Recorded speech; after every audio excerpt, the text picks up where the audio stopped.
In the last video, we saw that Jin Mori won the preliminaries for the God of High School tournament, with Han coming in at the second position and Mira at the third position, thanks to the powers of her thunder thighs. They are now qualified for the national round of the God of High School tournament, where the best teams from all over Korea are taking part. Jin and his team go over to the stadium, and the new commentator announces that the first battle is going to be between Jin's team and another team, which surprises them, as they were hoping to watch a couple of fights to see how good the fighters are before jumping in a battle themselves, but luck doesn't seem to be on their side, and they are forced to fight in the very first battle. They all gather around the ring as they don't have much time to spare, and there they see their opponents for the first time. One of them is an ugly guy with an even uglier haircut, the second one is Harambe Part 2, and the third one is Discount Mira. The commentator announces the rules of the battle, which are very clear. The fights will be one-on-one, and the first team to secure 2 victories out of 3 will be declared the winner and will move forward. The first match is going to be between Jin and the ugly dude. They both enter the ring while Mira tells Jin to be careful, but he is exactly the opposite of careful and is super confident because of an apparent secret technique that he has learned. Just before the battle started, Jin declared that he was going to use a secret technique that would release all of his latent energy, making him extremely strong. He then starts poking himself all over the body at the acupuncture spots that the old guy taught him in the park. After doing that, he assumes a fighting stance, which scares the ugly guy a bit, but then he notices that Jin is trembling and unable to move. It turns out that he ended up pressing all of the wrong pressure spots, which resulted in him being disabled. The ugly bastard took advantage of this and started beating the crap out of Jin and kicking him when he was down, while Mira and Han looked away in embarrassment. To everyone's surprise, the ugly guy is declared the winner, while Mira and Han carry the limp Jin away. Even the old man seems embarrassed and angry at Jin's lackluster performance, and now all of the pressure is on Han and Mira to win both of their fights, otherwise they would be disqualified in the very first battle. Han enters the ring and his opponent is Harambe version 2, who is the oldest fighter by far in the tournament at the age of 38. They should name this tournament the God of Midlife Crisis for this guy. The battle begins, and they both start testing each other's strength from the very start. Han seems to have the upper hand as he dodges the gorilla's blow and counters with a big punch of his own before landing a 2-kick combo. Gorilla, however, is a brute and takes all that damage without any problems before grabbing Han by his belt, swinging him around the ring and throwing him in the sky. Han seems to be super confused as he doesn't remember buying tickets for the roller coaster, but he snaps back to reality once the gorilla punches him across the ring. Gorilla runs towards the other side of the ring, planning to end the fight then and there, but he has no idea that Saitama calls Han Big Daddy, and he emerges from the punch, delivering a massive punch, throwing him back before following with his combo. He starts punching the crap out of Harambe, but the brute has some endurance as he takes the beating before standing up again. Reminds me of my childhood, when my parents used to play this game on me. Han runs towards Harambe to attack him again, but this time the Sasquatch ends up using his chakra and hits Han with a mysterious hammer blast, which throws Han against the ring. Han, however, gets back up again and without a word starts running towards the Sasquatch again, who has pulled out a giant hammer from his ass and hits Han full force with it. Han, however, is an absolute Chad and takes the blow head-on before showing the Sasquatch why he is called the Big Daddy, and delivers a single punch to the giant hammer, which breaks it and knocks the brute out. Han is declared the winner, and now the tiebreaker match is supposed to happen between Mira and Walmart Mira. They both enter the ring for a face-off while both Han and Jin are getting treated by the nurse and her huge personality. They both engage in a classic sword fight, with neither of them giving way for the opponent to deliver any hits, but it seems pretty clear that Discount Mira is having trouble keeping up with our real Mira and her juicy chicken thighs. They keep clashing until Mira finds an opening, sweeps her cheap copy off of her feet, and hits her straight in the gut. Discount Mira looks over to his teammates and gets one last burst of inspiration before running towards Mira for another clash. This time, however, Mira is able to slice her wood in half, which is a very scary prospect for any of the guys. Discount Mira throws a hissy fit and uses her chakra, which creates a cheap light show and attacks Mira. Jin, on the other hand, is simply enjoying his sandwich because girls are temporary, but food is forever.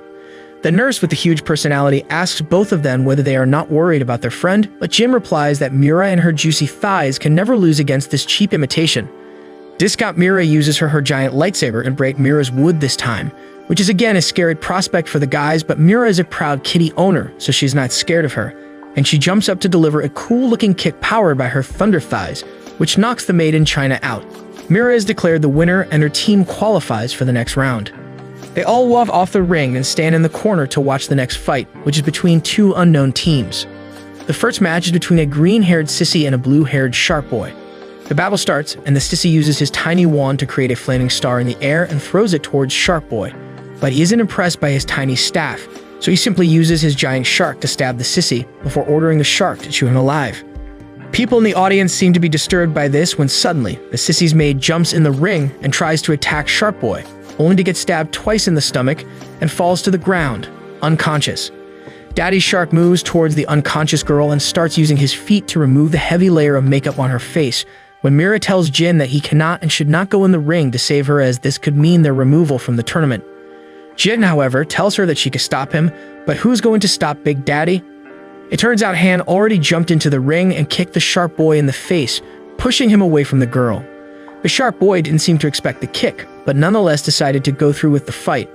They both run towards each other, but the commentator jumps in at the last moment and stops them both, telling them that any further action might result in disqualification. The sissy takes advantage of this distraction and uses electric magic to shock the Sharp Boy, but he simply swipes the attack away before running in with a massive punch and then using his special chakra to create another massive shark, which simply shreds the sissy with its teeth. The winner of that match is Sharp Boy and his team, while Han gets suspended from fighting in the next match. Mira shouts at him for doing something so stupid, but stops to watch the fight between a very strong fighter named Park Il-pyo. Il-pyo's team seems to be on the back foot as the first fighter from their team loses the first bout. Il-pyo, however, cheers him on and tells him not to worry as they will win. The next match is between a female Goku and a big brute in army uniform. Il-pyo tells her to take care and to use his momentum against him. Goku tells him to shut up and goes in for the fight. The fight starts, and the big brute seems to be a very clumsy fighter with nothing but raw strength on his side. He tries to grab Goku so he can choke her out, which is very kinky, but Goku is fast and doesn't give him a chance to get a hold of her, and while he was out of balance, she delivered a strong kick straight to his face, knocking him out immediately and winning the match. Il-pyo congratulates her and goes in for his match now, which is going to decide whose team wins. His opponent seems to be a punk and extremely cocky. They both get inside the ring and the battle starts. Il-pyo immediately pulls his hood and releases some kind of a mysterious aura which is felt all over the stadium, and apparently, whenever he did that before, all of his opponents simply ended up leaving the match because they got so scared.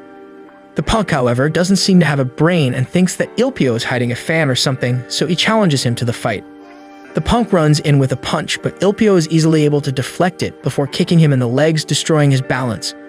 Il-pyo then starts using his weird technique in which he starts punching and kicking him all at once, while the punk tries to hold his own. Il-pyo, however, is able to overwhelm him and punch him into the corner of the ring. The punk seems to get agitated and runs towards Il-pyo again, as if that worked the last time. Il-pyo simply dodges his attack again and uses his special attack in which he squeezes the lemons of his opponents. Or at least that is all I can think of when I see this face. Punk Boy gets big mad and releases his chakra. The Black Goo attacks Il-pyo, but he is super fast, and is able to dodge all of their attacks pretty easily. He runs between them and reaches the punk for a final attack, but the punk uses his big black thing to capture Il-pyo. It turns out, however, that Il-pyo is played with many big black things and is used to running away from them, suddenly gets behind the punk and delivers a massive kick to his face, knocking him out cold and winning the match for his team. Jin watches closely and notices that the hoodie that Il-pyo is wearing has the design of a tiger, which is exactly the same design that Jin's grandfather had on his military uniform. While going back to their houses together, Mira and Han discuss how they can grow stronger, and Han mentions that Pak told him that they can all gain the otherworldly powers of chakra, and it totally depends on each user, as some of them seem to work all their lives and still fail to get it, whereas some of them gain it just in a flash of inspiration. Jin, who was walking silently behind, comments that he doesn't want that power, as that power is borrowed and not his. He wants to get strong on his own without any help from otherworldly powers. Mira tries to make him understand how important this will be for their fights, but he simply walks off, telling them that he has some work to do. He walks off and remembers his last meeting with Pak, when he showed him the last sitting location of his grandfather and how the entire area has been destroyed by his powers. But he also told him that they found blood stains that belonged to his grandfather, and the chances of him surviving are very low. Jin sits down on the bench, wondering whether his grandfather is alive or not, when Il-pyo walks up to him and greets him. He extends a hand of friendship, and as soon as Jin grabs his hand, Ilpio grabs him and starts attacking him with countless punches and kicks, claiming that he has been watching Jin since the preliminary rounds and has wanted to fight with him ever since. He tries to land a kick, but Jin blocks it. However, to his surprise, Ilpio reverses his block and jumps on top of him, but stops just before landing the final blow. Jin asks him why he stopped, but Ilpio replies that he can ask the same question, as we see that Jin was ready for a massive kick in the head. They both get up, and Ilpio apologizes for being rude and tells him that ever since he saw Jin at the prelims, he was itching to fight him. Jin tells him that it's all good and asks him about the tiger mark on his back. Ilpio responds by saying that the mark is supposed to be in honor of Jin's grandfather and tells him that his father died when he was young and he was left in the care of his uncle by his mother. The uncle had a dojo, but was insanely neglectful, never really caring of him as one of his own.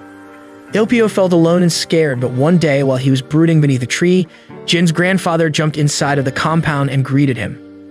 He claimed that he was a friend of Ilpio's grandfather when they were both in the military and showed him a picture of them together. He then handed him a book which contained the secret techniques of a martial art form that his grandfather had created himself and left the book to Jin's grandfather before he died. Jin's grandfather told Ilpio to never be scared and to learn fighting from the book he gave him, so even he can become a strong man and make his grandpa proud.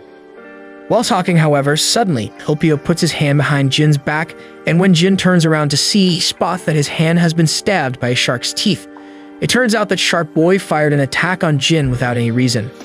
Ilpio gets mad at him and tells him that if he has a problem with him, he should fight him in the ring, but that if he ever attacks any of his friends again, he will end Shark Boy's life. Shark Boy simply smiles and walks away, leaving Jin confused.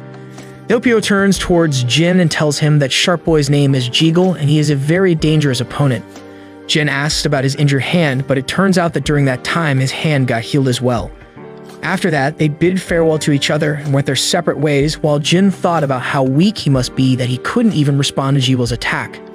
The next day, while Han was working, he saw the green-haired commissioner looking for change beneath a vending machine.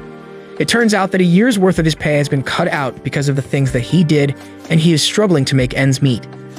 Han takes him back to the restaurant that he works at, makes food for him, and tries to strike a deal. He tells the commissioner that if he teaches him martial arts and the art using chakra, he will feed him every night for free by cooking him good food. The commissioner thinks for a while but decides that he doesn't have any other options and agrees.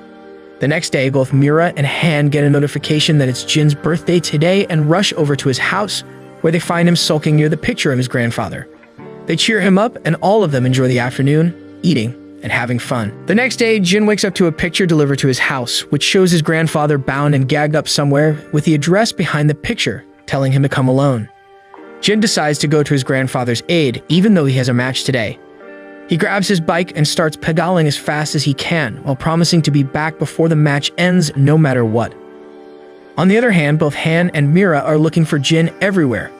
They searched his house and every other location that they know of, but they can't find him. One of the commissioner walks up to them and tells them that the match is about to start and they need to be there if they don't want to be disqualified. They tell her that Jin is missing, but she tells them that it doesn't matter, and if they want to stay in the fight, they should go to the stadium. Han tells her that they just need to win 2 matches, and then they can qualify even without Jin, but Mira reminds him that he has been suspended from this match. This is a big problem, but Han tells her to go and fight first and try to stall the battle for as long as possible, while he tries to find where Jin is hiding. She smiles at him and goes in for the match, while Han starts looking for Jin again.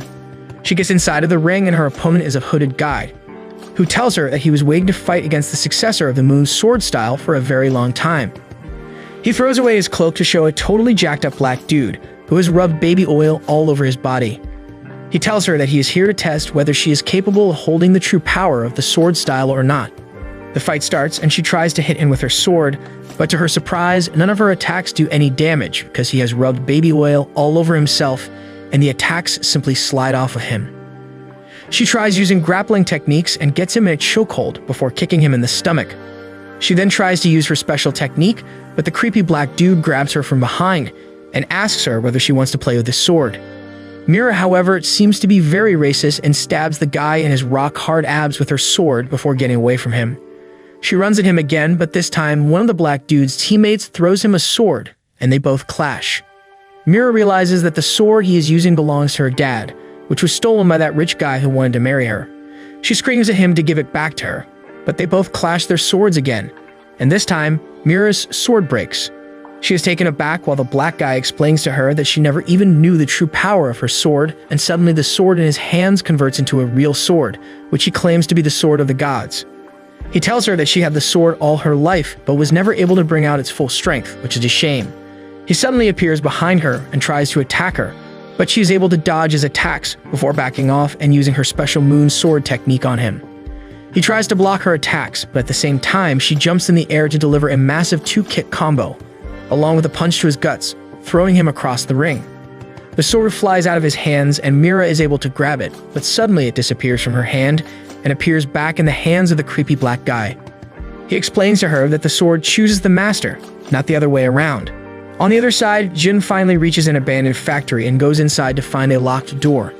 He opens the door to find the unconscious body of his grandfather wrapped up in chains. He rushes up to him and tries to wake him up, but there is no response from his grandfather's side. He quickly tries to find something that he can use to break off the chains, but suddenly, his grandfather starts mocking him and starts bubbling up before exploding. Jin is caught in a huge explosion and lies down on the floor while an unknown man walks by mocking him for his navy and telling him that he is weak. The man thinks that Jin is dead and starts walking out, but Jin stands up slowly, telling the man to stop. The man looks behind him in amazement and tells Jin that he should just die and make it easy for all of them, but Jin stands there defiantly, challenging the man to a fight. The man uses a doppelganger technique and creates a bunch of clones of himself that all attack Jin at once. He tries to fight against them and does a good job of keeping them at bay, but is not good enough, as they start piling up on him, smashing him through the floor and into the basement. While he struggles to move, he turns around to see the dead bodies of the opponents he was supposed to fight in today's match. The man laughs at his face and discloses that the people that his team is fighting currently are members of his organization, and they will probably kill his friends soon as well. Jin gets insanely mad after hearing this and blasts all the clones away from him, while the man tells him to just roll over and die, as he is already hurt. Jin, however, looks him straight in the eye and uses an acupuncture technique on himself, which will make him numb for the entirety of the fight so that he cannot feel any pain. Inside the stadium, the creepy black dude slashes at Mira again and again without giving her a break, while she simply tries to dodge all of his attacks until she gets stabbed by him straight in the stomach. He then kicks her before punching her to the ground. He walks up to her and grabs her by the air before slapping her across the face and then punching her again inside her wound.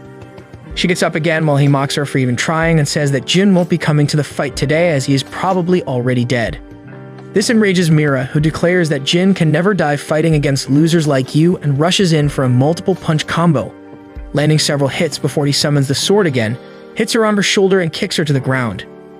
Everyone thinks that the fight is over when suddenly Mira wakes up again, but this time something is different. She seems to be glowing with an overpowering aura and has two weird feather-like things coming out of her head. The sword disappears from the black dude's hands, and it appears in Mira's hand, who shows him her newfound chakra. He decides to use his chakra as well, and they both engage in another duel. This time, however, the black guy is no match for Mira, who slashes past his attacks without any problems and cuts through his chakra before delivering a massive slash, which knocks the black dude out and finishes the fight. She tries to stand up and falls, but to everyone's surprise, Jin arrives just in the nick of time and cushions the fall before Ham takes her out of the ring. The next fighter enters the ring, who seems confused at Jin's presence in the ring and asks him what happened inside the factory. Jin, however, doesn't speak a word, but keeps staring at him, waiting for the match to begin. His opponent immediately starts using his chakra and attacks him with a bunch of purple shapes. Jin easily dodges them and moves towards him, but the enemy creates a sword and tries to stab Jin, but he is able to easily deflect the attack and starts dishing out some mean kicks to his face, which mirrors the way he defeated the man at the factory. Jin basically goes berserk, starts beating the crap out of the enemy without saying a word, and finally delivers his special dragon kick. The guy is somehow able to withstand it, but Jin modifies his technique into twin dragon kicks and uses it again on him, defeating the man immediately and winning the match for his team. After the match, Pac takes all three of them into his chamber, where he informs them that the opponents that they fought were not other high school students but members of a secret society of assassins called Nox. Jin is very confused as to why this is happening and asks Pac about it. He explains that these people worship a demon god and do not acknowledge the existence of any of the other gods. They are hell-bent on destroying these other gods, and that's why they are targeting the students from the God of High School Tournament and the organizers. The students and the organizers use chakras, which are basically powers borrowed from other lesser gods, and until these people exist, Nox can't deny the existence of these gods. I guess it is a modern crusade. Pac tells them that they need to be very careful not only inside the stadium, but also outside of it, as they don't know who might be targeting them. Jin asks him for any information about his grandfather, but Pac reveals that he has no further information available as of now, and won't reveal any information to him even if he did. He claims that the three of them are insanely weak and will only create further problems if they try to save someone as legendary as Jin's grandfather. He promises Jin, however, that if he wins the tournament, Pac will reveal a little piece of information to him, which will lead him to his grandfather. This motivates Jin again, and he promises that he will win the tournament, no matter what. The next day, they all get ready for their battle against Ilpio's group, and everyone seems to be on edge, as the match is going to be between two favorites of the tournament. The first battle is supposed to be between Han and Goku, and they both get ready inside of the ring. The commentator announces the start of the match, and both of them immediately rush towards each other at full speed before trying to kick each other. Both of them are able to dodge the kicks, and they both start hitting each other with their fists. Goku decides to use a trick on Han and attacks him on the ear, which Han is obviously able to block. Sheik, however, punches him back, and with a swift kick, she slams him to the ground before elbowing him. Han, however, is not done and swiftly puts a counter and throws her away. Before she can even gain her balance, he closes the distance and was about to finish the match with his final punch, when he became dazed and lost his balance before falling to his knees. Ilpio explains that the first attack that she landed on his ears, even though it got blocked, it was able to do enough damage that he was knocked off balance, and it will probably take a couple of seconds before he regains it. Goku immediately decides to land an axe kick on his head, but at the very last moment, he moves his head out of the way, taking the brunt of the damage on his shoulders instead. To her surprise, however, he gets up and pushes her away before punching her thighs and kicking her in the abdomen, sending her flying away. The referee starts the countdown, but Goku decides to get back up and rushes towards Han for one final attack. She jumps in the air to land a kick, but Han decides to show her why he is known as the Big Daddy to Saitama and lands a devastating punch, sending her flying away and winning the bout. He then simply walks out of the ring, like the total Chad he is, and tells Jin not to lose the next fight. Jin walks inside of the ring to face off against the famed fighter, Ilpio. The battles start, and they both run at each other before Jin decides to go on the offensive and starts kicking Ilpio. Ilpio, however, has an excellent defense and dodges every single one of his kicks, while trying to counter his attacks at the same time. Finally, he finds an opening and sweeps Jin off his feet, and before he can regain his balance, he starts attacking him with his own kick combos. They both get into another barrage of kicks and punches, but it's clear that Ilpio seems to have the upper hand, as his attacks seem to be more efficient compared to Jin's attacks. Jin tries to regain the control of the fight and decides to go in for a kick and a punch at the same time, but Ilpio easily blocks both before pushing him back and kicking him square in the face. Jin falls to his knees, breathing hard, while Ilpio tells him that he has 3 major flaws. According to Ilpio, his first weakness is women with big thighs. This truth stung Jin, and he goes in for a bunch of attacks again, while Ilpio simply hops away. Jin, however, pursues him and uses a 3-kick combo, which Ilpio already expected, and blocks it before kicking him away and tells him that his second weakness is the big black wood. Jin gets even more frustrated and decides to use his special Twin Dragons technique on Ilpio, but he simply counters with his own technique, nullifying Jin's kicks. Jin drops on the ground again while Ilpio tells him that his final weakness is the combination of the 2 prior flaws, traps with thick thighs, and a big black wood. Jin gets back up again, but no matter how much he tries, Ilpio is always able to defend against him and keeps hitting him again and again. Ilpio kicks him in the air again and goes in for the finisher. When Jin regains his balance, he uses Mira's Moon Sword style technique, cutting Ilpio on the chest. Ilpio is surprised but decides to press on with even more attacks, hitting him with a kick, but Jin again retaliates by 2 sword strikes on the chest, making him bleed. Ilpio runs up to him again, and they both jump up in the air. But this time, Jin uses Han's One-Punch Man technique and hits Ilpio's feet with it, surprising everyone yet again. They engage in a massive fight, where they keep hitting each other with a barrage of attacks, and Jin even uses his Twin Dragon kicks again, while Ilpio uses his special kick to counter it. Jin finally gets a flash of inspiration and creates a new technique, blasting it at Ilpio, while he also uses his strongest technique and counters it towards Jin. The attacks clash in the middle, but as the dust settles, we see Jin still standing while Ilpio is down on the floor. Before the winner could be declared, however, Ilpio gets up once again, while a bunch of light surrounds him completely. He walks through it and suddenly gains the power of a furry god, awakening his chakra. Everyone is stunned at his transformation and completely bewildered at the aura that he is producing. Jin, however, doesn't seem to be bothered too much or scared for that matter. He is even more excited to fight his stronger Ilpio. Ilpio clearly tells him that at the level that they are currently at, he cannot win, but that doesn't matter to Jin as he starts devising a plan of attack and starts moving towards Furry Ilpio really slowly. Furry Ilpio commends Jin for using his brain instead of reining straight in, but suddenly, with a burst of speed, Jin rushes towards Furry Ilpio and starts punching him. To his surprise, however, all of his punches are blocked by an invisible barrier, and suddenly, Furry Ilpio becomes Goku and uses instant transmission to appear behind Jin, before punching him straight into the air. Furry Ilpio then starts punching and kicking Jin while he's in the air, hurting him badly as he falls to the ground. Jin, however, is on drugs and gets back up again to attack Furry Ilpio, rushing towards him at full speed. Furry Boy immediately punches him, but to his surprise, Jin has learned the art of instant transmission as well and appears behind him before trying to kick him. Furry Ilpio, however, is done with his bullshit and rushes at him, delivering a massive gut punch, knocking him down on his knees. Jin, however, is seriously high on some cardboard as he still doesn't give up. Furry Ilpio, however, seems to be shaken as his mortal body cannot contain the powers of a furry god. He shakes it off, however, as Jin decides to rush at him again. Furry Ilpio uses his special skills to conjure 2 more furries to attack Jin, but Jin isn't a degenerate, so he instantly kills those furries and gets into a close-quarter combat fight with Furry Ilpio. They end up having a long back and forth of punches, attacking and counter-attacking each other, before Furry Ilpio lands a punch to his face. Jin, however, is unfazed by it and runs at him again, and their fists clash. They get enveloped by a massive fiery tornado created by Ilpio as he summons 100 of his furries to attack Jin, before telling him that the fight is over. Jin, however, says "psych bitch," and his eyes turn blue as he taps into his chakra, totally destroying all of his furries before getting into a standoff once again. Furry Ilpio thought that if it didn't work once, it should work on the second try, so he summons another batch of fresh furries and sent him to Jin, but he is tired of these degenerates and uses a single punch to kill all of them. And the power of that punch sends Ilpio flying, who converts back to his human stage and then is crushed by a massive hand, back onto the ring, knocking him out. Jin is declared the winner as Ilpio lies unconscious on the floor. Later that day, Jin goes into the hospital wing where Ilpio is resting and asks him whether he's okay. Ilpio tells him that he is fine and then motions for his friends to leave the room so he can talk with Jin. Jin reveals to him that he is worried about his grandfather and doesn't know whether he is okay or not, and tells him that Pac has promised him information if he wins the tournament.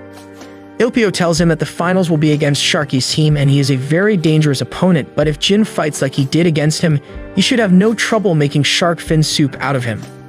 PETA, please forgive me for that joke. Jin goes out with Han and Mira to talk when they all suddenly notice something wrong with the sky.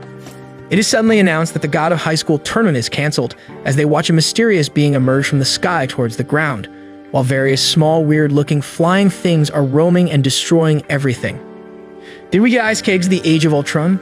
All of them go down to see what's happening when they suddenly hear a loud noise and notice that Jeagle and Ilpio are fighting once again. Ilpio is transformed into his furry form and seems to have the upper hand as he beats the crap out of Jeagle, who can't do anything but take the beating. While Furry Ilpio is distracted, Jeagle used his special ability to conjure a wired-looking monster that gobbled Furry Ilpio up. Jin watches in horror as the monster becomes a ball, which starts floating in the sky before it bursts, and an unconscious Ilpio falls down to the ground, alongside a weird-looking thing, which is supposed to be an ultra-powerful object known as the Key. Jeagle immediately uses his weird body tongue to try and grab it, but the flying robot thingy grabs it before flying away. The Key is then grabbed by a homeless-looking man who attacks the flying thingy, and after going from one person to another, it lands on a white-haired dude, who seems to be the main villain, who is bringing this catastrophe. He gets extremely excited to finally get his hands on the famed key, but Jin simply bitch slaps him from behind and grabs the key, just because everyone was trying to get it. Suddenly, it's announced that America got to know about this crisis in Korea, and they decided that they wanted to intervene in the most American way possible, by sending a bunch of nuclear missiles at Korea. Now Pac, who is already trying to stop the descent of this weird statue thingy that can destroy the entire planet, has another problem. He quickly looks over towards the other kids and ice caves them to another place. Poor Truck Kun, his job has been stolen. Jin wakes up at a weird island with a bunch of statues and starts looking around to try and find Han, Mira, and Ilpio. He walks around for quite a while before finding Ilpio on the floor, who seems to be bleeding badly. Jin quickly uses his acupuncture technique to stop his internal bleeding, and Ilpio returns back to consciousness. He tells Jin that he needs to keep the key safe as Jeagle seems to be after it. After saying that, he tells Jin to go and find his friends. Jin runs around the island, trying to find his friends when he suddenly sees Big Daddy and Big Thighs both lying in a crumpled heap, barely conscious. He goes over to them when Han tells him to run away as Jeagle has lost his mind. Suddenly, he hears a laughing voice and turns around to see that it was coming from Jeagle.